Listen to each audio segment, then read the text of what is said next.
মনে রাখতে হবে ইকবাল করিম ভুইয়া হচ্ছেন সেই ব্যক্তি, তিনি সেনাপ্রধান থাকা অবস্থায় 2013 সালের আন্দোলন দমনের ঘটনা ঘটে। 2014 সালে আওয়ামী লীগ প্রথম নির্বাচনটি করে, যে নির্বাচনটিতে বিএনপি অংশ নেয় না, তত্ত্বাবধায়ক সরকারের দাবিতে বিএনপি এই নির্বাচনটি বর্জন করে। আর সেনাবাহিনীর ব্যাপক সম্পৃক্ততার অভিযোগ আছে যে কিভাবে জাতীয় পার্টির চেয়ারম্যান হোসেন মোহাম্মদ এরশাদকে আসলে এক রকমের অবরুদ্ধ করে রাখা হয়েছিল সিএমএইচ হাসপাতালে, যাতে তিনি তার দল নিয়ে ওই নির্বাচনে অংশ নিতে রাজি হন। বাংলাদেশে রাজনীতির ময়দানে গত জুলাই আগস্ট থেকে ছাত্র জনতার আন্দোলনকে ঘিরে যে অস্থিরতা শুরু হয়েছে, সে অস্থিরতা এখনো যখন স্তিমিত হয়ে ওঠেনি এবং এই সাম্প্রতিক সময়েও বারবার যখন সেনানিবাসের দিকে চোখ চলে যায় এ ধরনের অস্থিতিশীল সময়ে, তখন বাংলাদেশের একজন সাবেক সেনাপ্রধান ইকবাল করিম ভুইয়া, যিনি নিজেকে পরিচয় দেন বা যিনি পরিচিত আইকেবি হিসেবে, তার উতলা অবস্থাটি কোনোভাবেই দৃষ্টি এড়িয়ে যায় না। আইকেবি বা ইকবাল করিম ভুইয়া প্রথম খুব উতলা হয়ে ওঠেন 2024-এর জুলাইয়ের শেষে, যখন তিনি সারা বাংলাদেশের আরো হাজার হাজার লাখ লাখ মানুষের সঙ্গে ফেসবুকে ছাত্র জনতার আন্দোলনের সঙ্গে সংহতি প্রকাশ করে ফেসবুক প্রোফাইল পিকচার লাল করেন। সাবেক সেনাপ্রধান ফেসবুক প্রোফাইল পিকচার লাল করতেই কিছু কিছু পত্রিকার সাথে সাথে সেই খবরটি তখন প্রচার করা শুরু করে এবং এমন ভাবে শেখ হাসিনার অত্যন্ত বিশ্বস্ত, শেখ হাসিনার সময়কালের এই সেনাপ্রধানের জীবনী পত্রপত্রিকাগুলো সে সময় ছাপতে শুরু করে যে এমন কথা ছড়িয়ে পড়ে জুলাইয়ের 30 তারিখ রাতের 31 তারিখ থেকে যে সাবেক সেনাপ্রধান ইকবাল করিম ভুইয়াই হতে যাচ্ছেন পরবর্তী অন্তর্বর্তীকালীন সরকারের প্রধান। শেখ হাসিনার পতন যেহেতু আর কয়েকদিনের মাত্র ব্যাপার, কাজেই এর মানে দাঁড়াচ্ছে সেনাবাহিনী সমর্থন তুলে নিতে যাচ্ছে শেখ হাসিনা সরকারের ওপর থেকে এবং অন্তর্বর্তীকালীন সরকারের প্রধান হিসেবে দায়িত্ব নিতে যাচ্ছেন আইকেবি বা ইকবাল করিম ভুইয়া।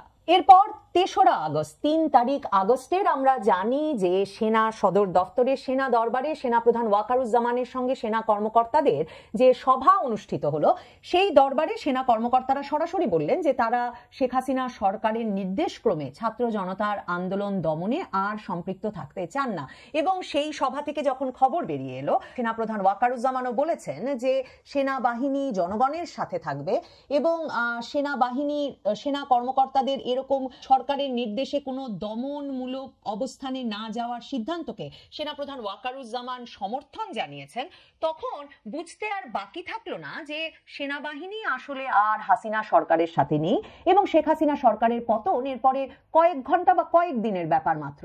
এই অবস্থায় 4 তারিখ সাবেক সেনাপ্রধান এই ইকবাল করিম ভুইয়ার নেতৃত্বে প্রায় অর্ধশতাধিক সাবেক সেনা কর্মকর্তা ঢাকার মহাখালীর রাওয়া ক্লাবে জড়ো হন এবং তারা এই সরকারের দমন নীতির নিন্দাবাদ জানান। তারা ছাত্র জনতার সংগ্রামের সাথে সংহতি প্রকাশ করেন এবং তারা বলেন যে আলোচনার মাধ্যমে একটা সমাধান করা উচিত, তবে সেনাবাহিনীর কিছুতেই আর সরকারের হয়ে কোনো ছাত্র জনতার আন্দোলন দমনে যাওয়া উচিত না।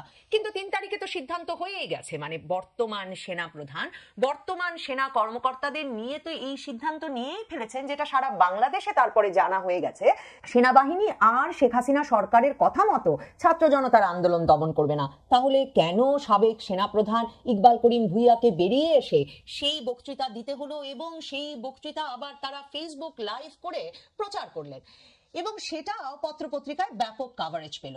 মানে ইকবাল করিম ভুইয়ার ওই সময় মতো চাঞ্চল্যটি খুব স্বাভাবিকভাবেই আমার মতো সন্দিহান মানুষের মনে এই সন্দেহ গাঢ় করতে থাকলো যে তিনি হয়তো ভুলিয়ে দিতে চাইছেন যে তিনি শেখ হাসিনার অত্যন্ত ঘনিষ্ঠ ছিলেন। 2012 সাল থেকে 2015 সালে তিনি সেনাপ্রধান হিসেবে দায়িত্ব পালন করেছেন। 2010 সালে শেখ হাসিনার আমলেই লেফটেন্যান্ট জেনারেল হয়েছিলেন। এই সবগুলো ব্যাপার সম্ভবত ভুলিয়ে দিয়ে ভীষণভাবে একটা হাসিনা বিরোধী, ফ্যাসিস্ট বিরোধী অবস্থান যে তাকে দ্রুততার সঙ্গে নিতে হবে সেই সময়টায়, সেটা কি শুধুই ইকবাল করিম ভুইয়া যেমনটা বলেন হঠাৎ করে বিবেকের তাড়নায়, নাকি তিনি আসলে কোনো একটি সময় ধরে সুযোগ বুঝে সংগঠিত হচ্ছিলেন? সেই প্রশ্নটি আসলে থেকেই যায়। কারণ মনে রাখতে হবে ইকবাল করিম ভুইয়া হচ্ছেন সেই ব্যক্তি, তিনি সেনাপ্রধান থাকা অবস্থায় 2013 সালের আন্দোলন দমনের ঘটনা ঘটে। 2014 সালে আওয়ামী লীগ প্রথম নির্বাচনটি করে, যে নির্বাচনটিতে বিএনপি অংশ নেয় না। তত্ত্বাবধায়ক সরকারের দাবিতে বিএনপি এই নির্বাচনটি বর্জন করে। আর সেনাবাহিনীর ব্যাপক সম্পৃক্ততার অভিযোগ আছে যে কিভাবে জাতীয় পার্টির চেয়ারম্যান হোসেন মোহাম্মদ এরশাদকে আসলে এক রকমের অবরুদ্ধ করে রাখা হয়েছিল সিএমএইচ হাসপাতালে, যাতে তিনি তার দল নিয়ে ওই নির্বাচনে অংশ নিতে রাজি হন। তো এহেন এক ঘনিষ্ঠ সাবেক সেনাপ্রধান ইকবাল করিম ভূঁইয়া হঠাৎ করে জুলাইয়ের 30 তারিখ থেকে যে চিত্ত চাঞ্চল্যের প্রমাণ দিচ্ছেন, এখনো দেখা যাচ্ছে যখনই বাংলাদেশে সেনানিবাসের দিকে মানুষের চোখ যাচ্ছে তার চাঞ্চল্য বেড়ে উঠছে। হঠাৎ করে গত 21শে মে সেনাপ্রধান ওয়াকারুজ্জামানের সেনা কর্মকর্তাদের সঙ্গে দরবারের পর আবারও যখন সেনাপ্রধান ওয়াকারুজ্জামানের সঙ্গে ডক্টর মোহাম্মদ ইউনূসের দূরত্বের বিষয়ের খবরগুলো ছড়িয়ে পড়তে থাকলো, যখন এমন খবর বেরিয়ে এলো যে সেনাপ্রধান ওয়াকারুজ্জামান খুব স্পষ্টতই ক্ষুব্ধ, মানে সশস্ত্র বাহিনীর প্রধানেরাই, 3 বাহিনী প্রধানেরাই খুব ক্ষুব্ধ যে জাতীয় নিরাপত্তা উপদেষ্টা পদে খলিলুর রহমান নামে এক ব্যক্তিকে তাদের কারো সঙ্গে আলোচনা ছাড়াই উড়িয়ে আনা হয়েছে বিদেশ থেকে। এসব নিয়ে যখন সরকার আর সেনাবাহিনীর মধ্যে দূরত্ব নিয়ে কথা হচ্ছে এবং ডক্টর মোহাম্মদ ইউনূস যে দল গড়েছেন ছাত্রদের, জাতীয় নাগরিক পার্টি এনসিপির তরফে বারবার 1-11 ষড়যন্ত্র চলছে, 1-11 ষড়যন্ত্র চলছে বলা হচ্ছে, তখনও এই ইকবাল করিম ভূঁইয়া হঠাৎ স্ট্যাটাস দিয়ে বসলেন যে 1-11 পুনরাবৃত্তি করা হবে ভীষণ রকম ভুল। কিন্তু 5ই আগস্ট সেনাপ্রধান ওয়াকারুজ্জামান নিজে দায়িত্ব নিয়েছেন বাংলাদেশের জানমাল রক্ষার এবং সেনাপ্রধান নিজেই বলেছেন যে তিনি অন্তর্বর্তীকালীন সরকার গঠনে রাজনৈতিক দলগুলো ডক্টর আসিফ নজরুল এদের সঙ্গে তারই মধ্যে ওই সময়ের আগেই কথাবার্তা শুরু করে দিয়েছিলেন। তাহলে সেনাপ্রধান যে সরকার গঠন করে দিল সে সরকার 1-11 মডেল সরকারের চেয়ে তেমন আলাদা কোথায়? এই ইকবাল করিম ভূঁইয়া কিন্তু সে সময়েও 5ই আগস্টের পরেও ফেসবুক স্ট্যাটাস দিয়ে বললেন যে এই আধা বিপ্লব, 2024-এর বিপ্লব আধা বিপ্লব নাকি বেহাত হয়ে গেছে, কারণ সংবিধান, রাষ্ট্রপতি আর সামরিক বাহিনী মিলে একে আটকে দিয়েছে। বঙ্গভবনকে বড় ধরনের বিপ্লবের হাত থেকে বাঁচিয়ে রাখার ফলে নাকি জুলাই আগস্টের এই আধা বিপ্লব এই সুশৃঙ্খল বাহিনীর সাবেক সেনাপ্রধান ইকবাল করিম ভূঁইয়ার ভাষায় বেহাত হয়ে গেছে। কারণ সেনাপ্রধান বঙ্গভবন দখল করতে দেন নাই, সেনাপ্রধান রাষ্ট্রপতিকে সেখান থেকে বের করে এনে আমি জানি না মানে প্রকাশ্য বিচার না হত্যা করতে দেন নাই, কারণ সেনাপ্রধান দায়িত্ব নিয়েছেন এবং বলেছেন তিনি অন্তর্বর্তীকালীন সরকার গঠনের জন্য রাজনৈতিক দলগুলোর সঙ্গে কথা বলছেন এবং বাংলাদেশের সংবিধান তিনি বহাল রেখেছেন। এই কারণে এই সাবেক সেনাপ্রধান তিনি এত বড় বিপ্লবী হয়ে উঠেছিলেন জুলাইয়ের শেষ থেকে যে তিনি ফেসবুকে স্ট্যাটাস দিয়ে বললেন যে সেনাপ্রধানের কারণে নাকি আসলে আধা বিপ্লবটাও বেহাত হয়ে গেল।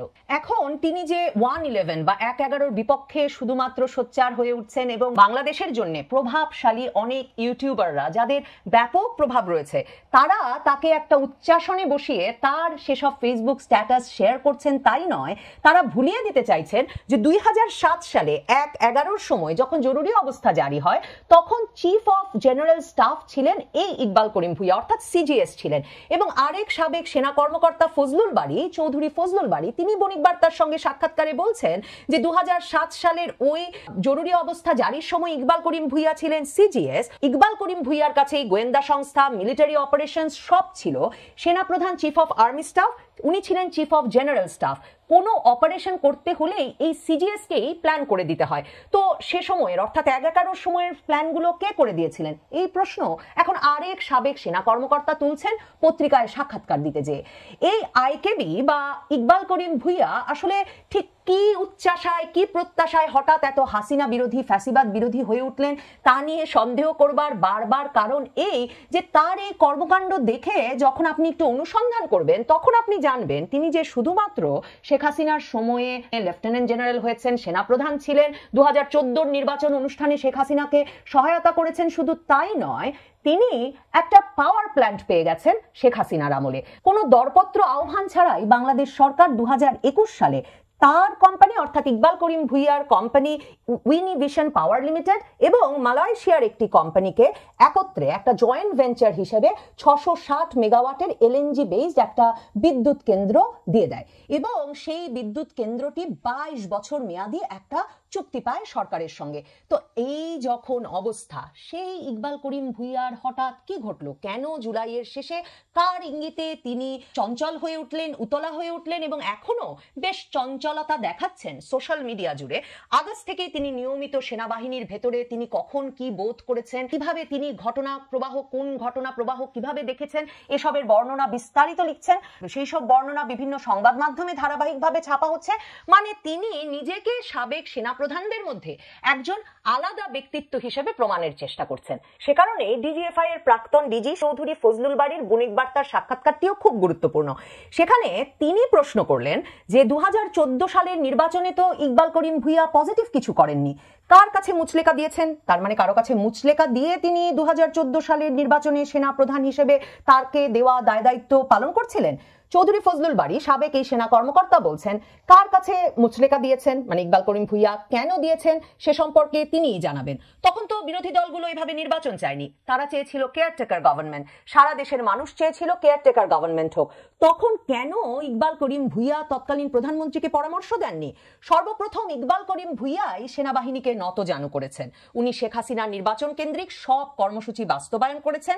2014 সালের নির্বাচন অংশগ্রহণমূলক না হওয়া সত্ত্বেও এতে ইকবাল করিম ভুইয়া সহযোগিতা করায় শেখ হাসিনার স্বৈরতান্ত্রিক মনোভাবের বাস্তবায়ন ঘটে, যার ফলে পরবর্তী নির্বাচনগুলোয় ভোটারবিহীন নির্বাচন করে ক্ষমতায় থাকার ব্যাপারে শেখ হাসিনা প্রচন্ড আত্মবিশ্বাসী হয়ে ওঠেন।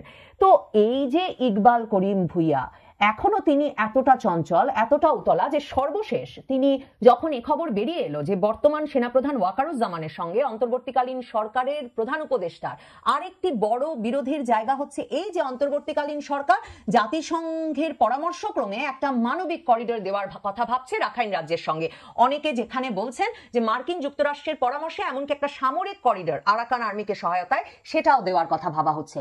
ইকবাল করিম ভুইয়া এমনকি সে বিষয়েও মন্তব্য করছেন এবং সেসব মন্তব্যকে অনেকে এমন মহাভারত, এমন বেদ বাক্য হিসেবে গ্রহণ করছে যে তারা এই স্ট্যাটাস শেয়ার দিয়ে বলছে যে দেখুন, সাবেক সেনাপ্রধানও বোঝেন যে মানবিক করিডোর দেওয়া, সামরিক করিডোর দেওয়া খুব গুরুত্বপূর্ণ বাংলাদেশের সার্বভৌমত্বের জন্য, কিন্তু বর্তমান সেনাপ্রধান বোঝেন না। সর্বশেষ সেই স্ট্যাটাসে ইকবাল করিম ভুইয়া বলছেন বর্তমানে প্রফেসর মোহাম্মদ ইউনূসের নেতৃত্বাধীন সরকার প্রথমবারের মতো একটা কর্মপরিকল্পনা নিয়েছে, তাতে আপত্তির কারণ কি? হিউম্যানিটেরিয়ান চ্যানেলের ভুল ব্যাখ্যা করা হচ্ছে। এটা ইন্ডিয়াকে প্রদত্ত করিডোরের মতো কোনো ভূ রাজনৈতিক ছাড় নয়। আমরা তো ইন্ডিয়াকে প্রদত্ত করিডোরের কথা জানতাম না।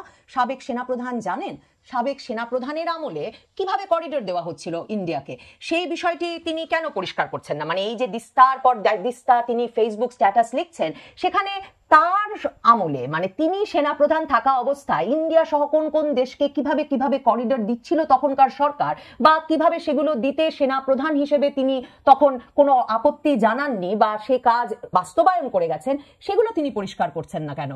এই যে তিনি বলছেন প্রফেসর মোহাম্মদ ইউনূস একটা কর্ম পরিকল্পনা নিয়েছেন রোহিঙ্গা সমস্যা সমাধানে হিউম্যানিটেরিয়ান চ্যানেলের মাধ্যমে, সেই কর্ম পরিকল্পনা তো ডক্টর মোহাম্মদ ইউনূস সরকার আমাদের কাছে পরিষ্কার করেনি। সারা পৃথিবীতে হিউম্যানিটেরিয়ান চ্যানেল সবগুলো জায়গায় শেষ পর্যন্ত বড় ধরনের নিরাপত্তা ঝুঁকি তৈরি করেছে। কেন এই সাবেক সেনাপ্রধান মনে করছেন যে এক্ষেত্রে এটা রোহিঙ্গা সংকট সমস্যার সমাধান করে ফেলবে? বর্তমান ইউনূস সরকার কি বর্তমান সেনাপ্রধান ওয়াকারুজ্জামানের সঙ্গে কথা না বলে সাবেক সেনাপ্রধান ইকবাল করিম ভুইয়ার সঙ্গে বেশি কথা বলছেন? সেই বিষয়গুলো তো পরিষ্কার হওয়া দরকার। তিনি এরপর খুব একটা ইন্টারেস্টিং কথা বলেছেন। তিনি বলেছেন যুদ্ধ বহির্ভূত সামরিক কার্যক্রম বহু দেশে হয়েছে এবং হয়, এবং এর সাথে তিনি বাংলাদেশে আঘাত হানা ভয়ঙ্কর ঘূর্ণিঝড়ের পর যুক্তরাষ্ট্র পরিচালিত অপারেশন সি এঞ্জেলসের তুলনা করেছেন। সেটি আর রাখাইন রাজ্যে একটা প্রক্সি ওয়ারে জড়িয়ে পড়া কি করে এক হয়? মানে যুদ্ধ বহির্ভূত সামরিক কার্যক্রমের জন্য আমি অপর দেশের একটা সমস্যা সমাধানের নিজের এলাকা কেন খুলে দেব? এসব বিষয়ে কোনো ব্যাখ্যা নেই ইকবাল করিম ভুইয়ার সেই স্ট্যাটাসে। তবে তিনি বলছেন রোহিঙ্গা সংকট সরাসরি বাংলাদেশের সার্বভৌমত্বের সঙ্গে যুক্ত। সশস্ত্র বাহিনীর বর্তমান নেতৃত্ব যদি অন্তর্বর্তীকালীন সরকারের নীতির সঙ্গে দ্বিমত পোষণ করে, তাহলে তারা তাদের নিজস্ব লক্ষ্য, নীতি ও পরিকল্পনা জাতিকে স্পষ্টভাবে জানাক। কারণ রোহিঙ্গা প্রত্যাবাসনের কাজ সফলভাবে সম্পন্ন করা না গেলে বাংলাদেশ এই অঞ্চলের রাষ্ট্রহীন পরিত্যক্ত মানুষের ভাগাড়ে পরিণত হবে। হিউম্যানিটেরিয়ান চ্যানেল চালুর মাধ্যমে কিভাবে রোহিঙ্গাদের ফেরত দেওয়ার কথা ভাবছে, কোন যুক্তিতে সেটা সম্ভব, আরাকান আর্মির দখলে রাখাইন রাজ্য, আর রোহিঙ্গা ফেরত দেওয়ার বিষয়ে আলোচনা চলছে, মিয়ানমারের সরকারের সঙ্গে আরাকান আর্মি যুদ্ধ করবে মিয়ানমারের সরকারের সঙ্গে, আর আরাকান আর্মি যখন যুদ্ধ চালাবে তখন কিভাবে এই লক্ষ লক্ষ মানুষ নিরাপদে সেই রাখাইন রাজ্যে চলে যাবেন। মানে এগুলো কোন গল্প বলতে চাইছেন সাবেক এই সেনাপ্রধান, আর কার প্রেসক্রিপশনে বলছেন সেটা সবচেয়ে গুরুত্বপূর্ণ। কারণ তিনি কি সত্যি অন্তর্বর্তীকালীন সরকার কি পরিকল্পনা নিয়ে ফেলেছেন সেটা জানেন? মানে অন্তর্বর্তীকালীন সরকার বর্তমান সেনাবাহিনী, সশস্ত্র বাহিনী সহ কারো কাছে তা পরিষ্কার করেনি, উনাকে ডেকে বলেছেন, নাকি উনার প্রেসক্রিপশন আসলে এই আইকেবির প্রেসক্রিপশন, ইকবাল করিম ভুইয়ার প্রেসক্রিপশন, যিনি শেখ হাসিনার আমলে সেনাপ্রধান থাকলেন, লেফটেন্যান্ট জেনারেল হলেন, বিদ্যুৎ পাওয়ার প্ল্যান্ট নিয়ে নিলেন, যিনি শেখ হাসিনার আমল জুড়ে একেবারে ঘনিষ্ঠ সেনা কর্মকর্তা হয়ে রইলেন শেখ হাসিনার, তিনি ঠিক কার প্রেসক্রিপশনে জুলাই মাসের শেষ দিনে বদলে যান এবং খুব লেখায় কথায় ভীষণ প্রকাশ্য ভোকাল বিপ্লবী হয়ে ওঠেন তা যেমন জানা যাচ্ছে না, এখনো কার প্রেসক্রিপশনে তিনি কথা বলছেন তা জানা যাচ্ছে না বলে আসলে তার দিকে নজর রাখা, তার চিত্ত চাঞ্চল্য, তার উতলা হওয়ার দিকে নজর রাখা খুব জরুরি।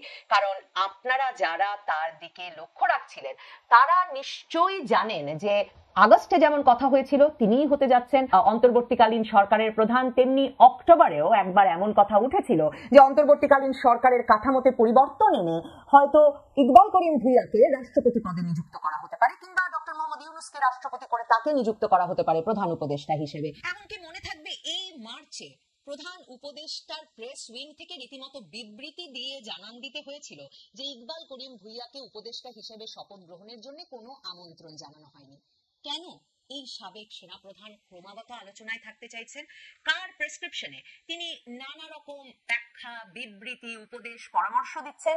কেন তিনি সবকিছুই এত বেশি সোশ্যাল মিডিয়ায় ঘোষণা দিয়ে লিখে করতে চাইছেন? কেন তিনি সাবেক সেনাপ্রধান পদমর্যাদা বলে বর্তমান সেনাপ্রধানের সঙ্গে আলোচনায় সেসব পরামর্শ দিচ্ছেন না? এই সব প্রশ্ন আমার মনে এতটাই দানা বেঁধে ওঠে যে আমার মনে হলো আমার জন্য জরুরি নবনীতা চৌধুরীর বয়ানে এই রহস্যময় ব্যক্তিকে আপনাদের সঙ্গে পরিচয় করিয়ে দেওয়া, যারা হয়তো এখনো তার দিকে নজর দেননি, আর যারা নজর দিয়েছেন তারা আমাকে জানাবেন যে আমার এই সন্দেহের সঙ্গে আপনারা কতটুকু একমত।